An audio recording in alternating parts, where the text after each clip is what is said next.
Hola, ¿qué tal? Mi nombre es José Raunel y soy miembro de Investigación Legal Interuniversitaria o simplemente ILEIN. El día de hoy nos complace muchísimo informarles que tenemos una nueva sección que se llama A tu juicio.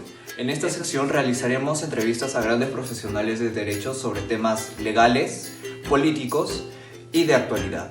El día de hoy nos acompañará el doctor Víctor García Toma, quien es socio del Estudio Benítez, ha sido presidente del Tribunal Constitucional y es ex ministro de Justicia. Él nos hablará sobre la interpelación ministerial. Recordemos que el Poder Legislativo no solo ha rechazado la confianza del gabinete ministerial de Pedro Cateriano, sino además ya ha interpelado al ministro de Educación y ha aprobado 2 pliegos de preguntas para interpelar a la ministra de Economía.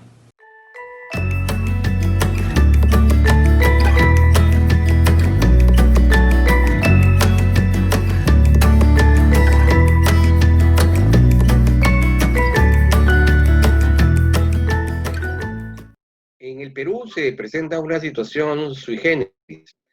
A partir del año 1828 se estableció un régimen político básicamente de un presidencialismo puro, al estilo norteamericano. Sin embargo, en el decurso del siglo XIX, particularmente con la llegada, con la presencia significativa de los liberales, e incluso con el propio apoyo de Castilla, se empezaron a gestar una serie de prácticas o costumbres que luego se tradujeron en reformas constitucionales y entre ellas se fueron introduciendo instituciones parlamentarias dentro de un régimen presidencialista, ¿no? Esto, entre ellas la interpelación, la censura, la existencia de los ministros, en Consejo de Ministros, la refrendación, etc. Pero primera situación que llama la atención, en el sistema parlamentario la interpelación es un derecho de las minorías, entendiéndose que quien gobierna en el Parlamento gobierna en el Ejecutivo, ¿no es cierto? Esa situación aquí no se da. Una segunda situación inédita también es que por lo general la representación política se expresa a través de organizaciones que tienen una ideología, una doctrina, un programa, una, un marco estructural político-administrativo, con un comité ejecutivo, con una dirección política, y eso en el Perú no existe. Lo que existe son organizaciones políticas que en muchos casos no tienen ideología, no tienen programa, eh, y tienen una base parlamentaria, digamos, unidas por el voto preferencial, lo cual hace que la interpelación deje de tener las características con las que originalmente se crearon, ¿no?, en Europa. Sin embargo, ¿para qué sirve la interpelación? La interpelación es una suerte de cuestionamiento que se hace a un ministro por alguna de estas 3 razones. Por consideraciones técnicas, es decir, el ministro no acredita en el ejercicio de la función un manejo adecuado, ¿no es cierto?, de la rama administrativa a su servicio. Segunda posibilidad, el ministro carece de la muñeca, la habilidad, la astucia, ¿no es cierto?, la cintura política. O en tercer lugar, al ministro se le imputa algún acto de corrupción o de falta de transparencia, ¿cierto? Esos son los móviles que originan la interpelación. En ese contexto, se requiere que 44 congresistas, un tercio del número legal de miembros, aprueben, digamos, la aplicación de esta medida de control político, ¿no? Y lo hacen a través de un pliego interrogatorio que es muy similar al pliego interrogatorio judicial. Consisten, por ejemplo, en diga usted cómo es verdad. Y entonces el ministro interpelado tendrá que decir sí o no y luego sustentar su pregunta por escrito. Esta sustentación por escrito luego se traslada a una sustentación oral, luego lo cual hay un debate, ¿no? Ese es, digamos, el primer paso del marco de la interpelación.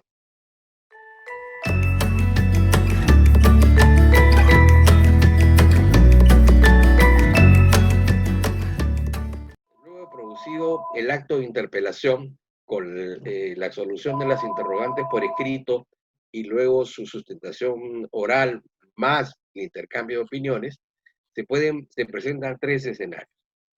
El primer escenario es que el Congreso de la República archive la interpelación, se dé por satisfecho con la absolución de las interrogantes planteadas, y entonces se da cuenta de que el ministro, digamos, ha logrado despejar cualquier duda o incertidumbre acerca de sus capacidades técnicas, de sus habilidades y capacidades políticas o de su conducta. La segunda posibilidad es que el ministro ya ha sido de manera simbólica llevado a rastras, y en ese camino a la interpelación ha sido pues objeto de juicios, comentarios, pareceres o dictámenes políticos no solamente picantes, sino pudieran haber sido hirientes, agraviantes, ¿no? Es parte del proceso. Estime necesario que hay que lavar digamos, la imagen del ministro interpelado, y entonces haga una cuestión de confianza, ¿correcto?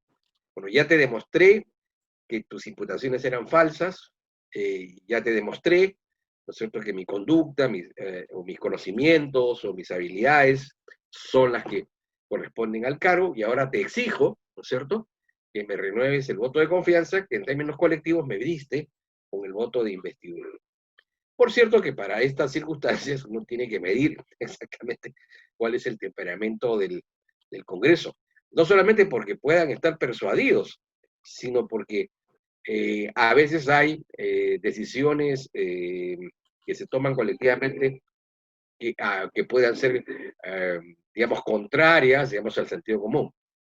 Y en tercer lugar, se presenta la circunstancia de que, como bien dijiste, el ministro no absolvió la totalidad de las interrogantes, las absolvió de manera inadecuada, inconveniente. Finalmente, no pasó el examen final, ¿no es cierto? Está jalado. Y en consecuencia, pasamos a la segunda fase, que es la censura, ¿no es cierto? Se va a 3 días después, entre el tercero y el 10º día, se pide al Congreso que pida el voto de censura, ¿no? Que es por mayoría simple. Si se produce la obtención de esta mayoría, el ministro está obligado a renunciar, y en el plazo de 72 horas, el presidente de la República debe nombrar a alguien en su reemplazo. Eso es más o menos la mecánica entre el voto de interpelación y el voto de censura. Hay votos de censura sin interpelación. ¿Cuándo se da esto, José Rodrigo? Por ejemplo, yo soy invitado, digamos, recibo una solicitud de información o recibo una invitación para informar. No estoy siendo interpelado, estoy simplemente, se me ha pedido informar.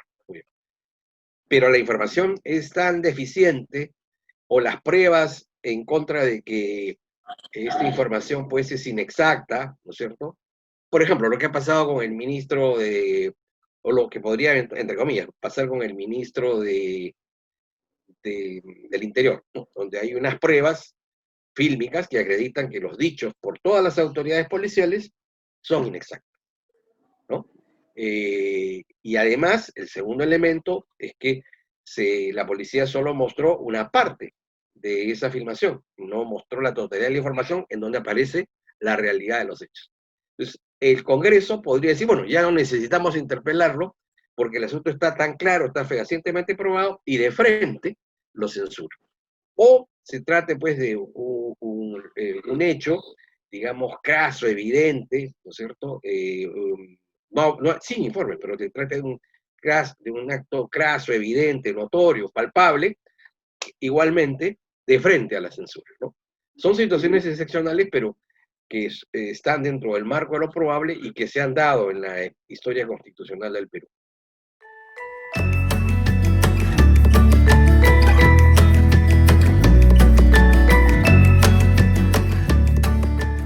Sí, efectivamente, es verdad.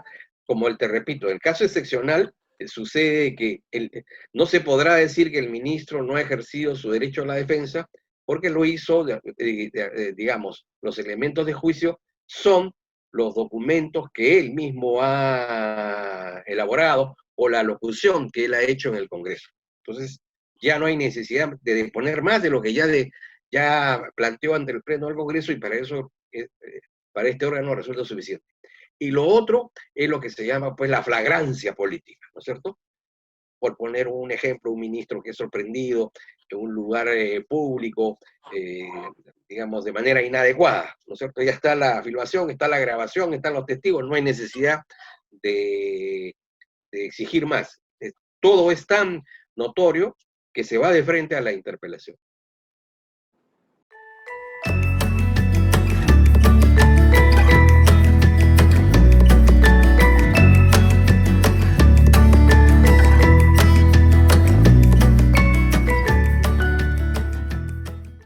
Lo que pasa es que estamos frente a un cúmulo de anormalidades, ¿no? Digamos, por primera vez en la historia del Perú, desde la aprobación de la Constitución del año 1979, se ha producido un acto de disolución del Congreso, ¿no? Bastante discutible, bastante cuestionable. Conoces el caso de este supuesto concepto de negación fáctica, el que se haya aprobado la disolución sin el acuerdo de ministros, etcétera, etcétera, etcétera. Muy bien. Y que ha producido el Congreso que hoy tenemos. Este Congreso es hijo putativo de este gobierno. Otra anormalidad es que el gobierno no haya hecho nada para tener una bancada. Digamos, las bancadas del partido de gobierno sirven de contrapeso a los partidos de oposición instalados en el Parlamento. Pero así como sirven de contrapeso, también sirven como un mecanismo de diálogo, de relación, de vínculo, ¿no es cierto? De conversaciones, de transacciones, ¿no? En el buen sentido de la palabra, de carácter político. En tercer lugar, la figura del presidente del Consejo de Ministros, en su condición de delegado, de, digamos, portavoz del presidente, es por lo general quien hace el juego de bisagra, ¿no es cierto? Cómo logra mantener una relación adecuada y conveniente con el Parlamento. Primero, coordinando con su bancada, que eso no es posible. En consecuencia, hay que pasar a una fase más directa. Esa actitud, ese comportamiento, no se está llevando a cabo en el gobierno, y en consecuencia se deja, pues, un terreno, digamos, vacío, ¿no es cierto?, que es ocupado por el propio Parlamento de manera más plena. Técnicamente, se producirán las interpelaciones cada vez que el Congreso estime, digamos, necesario o conveniente, por las razones que te he señalado, el convocar a un ministro. Y el único instrumento que tiene ahora el Poder Ejecutivo es lo que te acabo de decir: el diálogo, la conversación, el buscar, el llegar a acercamiento, ¿no es cierto?, para evitar mayores conflictos. Pero entiendo que careciendo el gobierno, este gobierno, de esas habilidades, esas interpelaciones seguirán acentuando en los próximos meses, ¿no? Lamentablemente.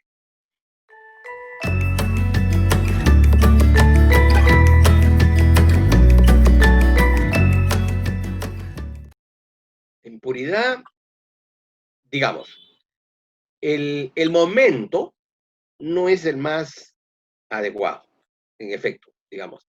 La preocupación central del gobierno, la preocupación aparente, porque no está logrando arreglar el problema, pero la digamos, preocupación central del problema es contener la pandemia, por un lado, y en segundo lugar, sacar al país, ¿no es cierto?, de la depresión política que se generó por la pandemia y por los propios errores del gobierno en materia económica.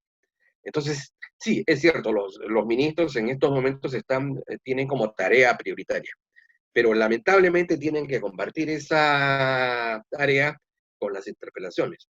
Pero ahora, dejando de lado el contexto del tiempo, esas interpelaciones en términos técnicos se justifican, sí, porque, por ejemplo, ¿quiénes han sido las tres personas las tres áreas con mayor objeto de interpelación?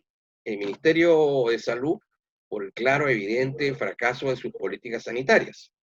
Entonces, cuando se convocaba al ministro Zamora, eso era lógico que sucediera, ¿no es cierto? En el caso del sector salud, es un tema que proviene incluso del gobierno anterior, ¿no? Con razón o sin razón, pero lo cierto y lo real es que las políticas del sector salud eh, han recibido una situación de rechazo, no solamente del Congreso, sino de una parte de la población. Recordemos que han habido marchas incluso, ¿no es cierto?, organizadas por grupos religiosos o digamos, grupos conservadores que no están de acuerdo con la política educativa. Eso por un lado. En segundo lugar, y esto sí es discutible, es que el accionar del SUNEDO ha causado, digamos, escozor en algunas instituciones universitarias, varias de ellas bien ramplonas, varias de ellas bien sacadas del mercado educativo, pero evidentemente es parte del tema. Y en el caso de la ministra de Economía, es porque efectivamente estamos pues en depresión económica, ¿no? Y no se nota dentro del Ministerio de Economía, no digo aspectos técnicos, pero sí una energía, una potencia, un vigor político que nos haga pensar que estamos frente a alguien que inspire el suficiente grado de confianza, que genere el suficiente grado de consenso para que las entidades, no solo el Parlamento, sino las entidades empresariales, los grupos laborales, compartan, digamos, algunos aspectos medulares de estos planes en materia económica y apoyen e impulsen la acción del gobierno, ¿no? Entonces, eh, las interpelaciones se han centrado básicamente en esos tres sectores.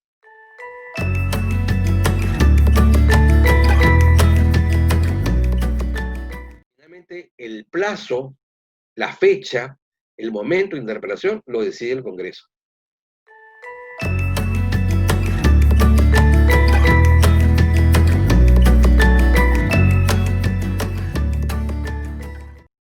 ¿Por qué introdujimos instituciones parlamentarias sobre la base de un presidencialismo puro previsto a partir de la Constitución del año 1828? Porque las conductas, prácticas y costumbres de los presidentes iban más allá del marco constitucional. Es decir, el presidente peruano no se comportaba como el presidente norteamericano. Y entonces se trató de controlar el excesivo uso del poder mediante estos mecanismos parlamentarios, la interpelación, la censura, la dación de cuentas, el refrendamiento, todo, como tú ves, todas esas instituciones están dirigidas a controlar al presidente. Y a pesar de eso, no se ha podido del todo, ¿no es cierto? Pero al introducir instituciones parlamentarias dentro de un sistema originariamente presidencialista, ha surgido un tercio, un modelo nuevo, que es un gobierno mixto o compuesto, ¿no? Es la fusión de dos modelos diferentes. Así como de la unión de un caballo y un burro trae el nacimiento de una mula, bueno, nosotros tenemos una mula constitucional. Hemos generado, ¿no es cierto?, un tercer modelo. A eso tienes que agregarle el, el régimen político a partir del siglo XX tiene su sostén en un sistema de partidos. Entonces, si en el Perú no existe un sistema de partidos, ¿no? Digamos, lo que tenemos son mascaradas de organizaciones políticas, ¿no es cierto? Muy bien. Entonces, el sistema a la fusión, que a veces trae ensambles inconvenientes, inadecuados, se asume. Y por último, tenemos que el avance de los medios de comunicación ha generado que sea, digamos, desde los medios de comunicación o desde las redes sociales que se establezca la agenda política. Antes la gente esperaba los debates parlamentarios o esperaba, digamos, los anuncios, digamos, estaba atento a cómo internamente se procesaban los temas en el Consejo de Ministros. Hoy no, hoy la gente escucha RPP, Exitosa, el programa de Milagros Leiva, de Jaime Chincha, y es en esos programas en donde se marca la agenda de la semana. A partir de esos momentos se empiezan a conectar los ministros, empiezan a surgir los proyectos de ley, ¿no? Surgen las interpelaciones, surgen las censuras. Entonces ha surgido un elemento, un factor extra en poder, que es la que finalmente señala el rumbo político del Estado, ¿no? Los, los, los órganos estatales han quedado descolocados con la cada vez más, el más creciente protagonismo de las empresas periodísticas y de los ciudadanos que utilizan las redes sociales y que luego de manera colectiva hacen, lo menos malo que pueden hacer es bullying. Lo mejor que pueden hacer, para bien o para mal, es canalizar, digamos, la actuación de los órganos políticos en un sentido u otro, ¿no? Y esa es la realidad que nos toca vivir.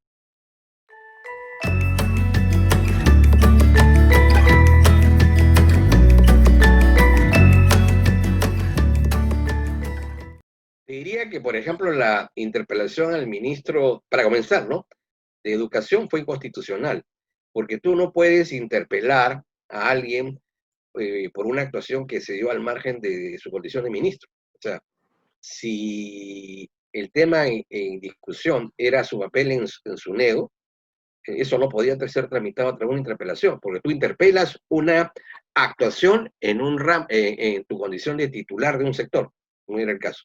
Y en la hipótesis que me planteas, es totalmente antitécnico. Es decir, lo que cabe o lo que habría no es que tenga dos interpelaciones, sino que se sumen, en todo caso, las dudas, interrogantes que hayan para que exista una sola interpelación, ¿no? Eso es lo que debió suceder. ¿Por qué se dan estas cosas? Entre otras, por la falta de experiencia, la falta de práctica parlamentaria. Recordemos que la malhadada reforma promovida por el presidente Vizcarra de impedir la reelección de los congresistas hace que, ¿no es cierto?, el Parlamento sea un conjunto de personas llamadas los pie tiernos, ¿sí?, los recién llegados, los que van a aprender y tienen además solo un año para aprender. Lo segundo es que el sistema parlamentario está en crisis porque el servicio parlamentario, que incluye el oficial mayor, ha perdido peso. Antes la voz del oficial mayor era de tal naturaleza que condicionaba la actuación de la mesa directiva y de las comisiones. Hoy la gente se zurra en el oficial mayor, ¿no? O sea, no, ya no es el garante de la juridicidad de los actos parlamentarios. Por ejemplo, te pongo un caso. Se supone que el oficial mayor debe dar fe de la fidelidad de los votos que se dan al momento de tomar determinaciones en lo que se refiere a la aprobación de los proyectos de ley. Pero con este sistema, que es el personero, el que dice Pedro, Juan y Manuel votaron por un lado y Roberto y Carlos por el otro, ¿al oficial mayor le puede constar que eso es cierto?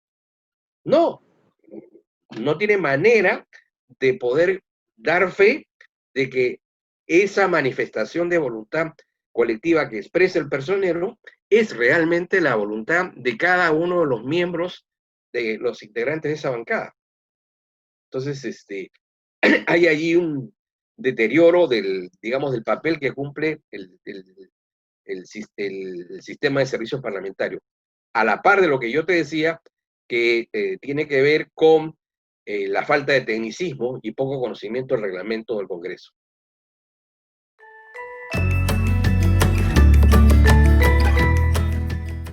Solamente para agradecer por tu intermedio, José Rodrigo, a todos los amigos de la flamante y visionaria institución y desearles el mayor de los éxitos.